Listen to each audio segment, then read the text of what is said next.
Hello friends, ಏನಿದು ಮೆಣಸಿನ್ಕಾಯಿ, ಈರುಳ್ಳಿ, ಸಬ್ಬಸಿಗೆ ಸೊಪ್ಪು ತೋರಿಸ್ತಾ ಇದ್ದೀನಿ ಅಂದ್ಕೊಂಡ್ರಾ?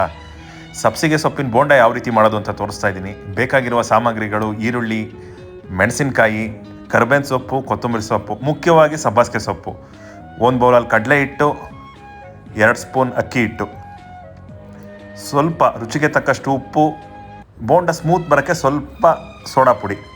1 ಬೌಲ್ ತಗೊಳ್ಳಿ. ಈರುಳ್ಳಿನ ಚೆನ್ನಾಗಿ ಕಲಿಸ್ಕೊಡಿ. ನೀರು ಬಿಡಬೇಕು, ಈರುಳ್ಳಿ ಆ ಥರ ಕಲಿಸ್ಕೊಡಿ. ನಂತರ ಪ್ಲೇಟಲ್ಲಿ ಹೆಚ್ಕೊಂಡಿರೋ ಸಬ್ಬಸಿಗೆ ಸೊಪ್ಪು, ಕೊತ್ತಂಬರಿ ಸೊಪ್ಪು ಮತ್ತು ಕರ್ಬೇವಿನ ಸೊಪ್ಪನ್ನ ಹಾಕಿ ಚೆನ್ನಾಗಿ ಮಿಕ್ಸ್ ಮಾಡಿ. ಸ್ವಲ್ಪ ಕಡಲೆ ಹಿಟ್ಟು ಹಾಕಿ, ಆವಾಗಲೇ ಎತ್ತಿಟ್ಕೊಂಡಿದ್ದ ಅಕ್ಕಿ ಹಿಟ್ಟು, ಉಪ್ಪು, ಸ್ವಲ್ಪ ಜೀರಿಗೆ, ಮೆಣಸು, ಸೋಡಾ. ನೋಡಿ, ಈ ಥರ ಬರಬೇಕು. ಅದಕ್ಕೆ ಬರೋ ಥರ ಮಾಡಿ. ಗ್ಯಾಸ್ ಮೇಲೆ ಬಾಣಲಿ ಇಡಿ, ಎಣ್ಣೆ ಕಾಯಕ್ಕಿಡಿ. ಈ ಕಡೆ ಯಾವಾಗಲೂ ಉಂಡೆ ಮಾಡ್ಕೊಳ್ಳಿ. ಉಂಡೆ ಮಾಡ್ಕೊಂಡಷ್ಟು ಸಬ್ಬಸಿಗೆ ಬೋಂಡ ಚೆನ್ನಾಗಿ ಬರುತ್ತೆ. ಸಬ್ಬಸಿಗೆ ಸೊಪ್ಪಿನ ಬೋಂಡ ಮೀಡಿಯಮು ಲೋ ಫ್ಲೇಮಲ್ಲಿ ಬೇಯಿಸಿ. ನಿಮಗಿವಾಗ ರುಚಿಯಾದ ಬೋಂಡ ಸವಿಯಲು ಸಿದ್ಧ.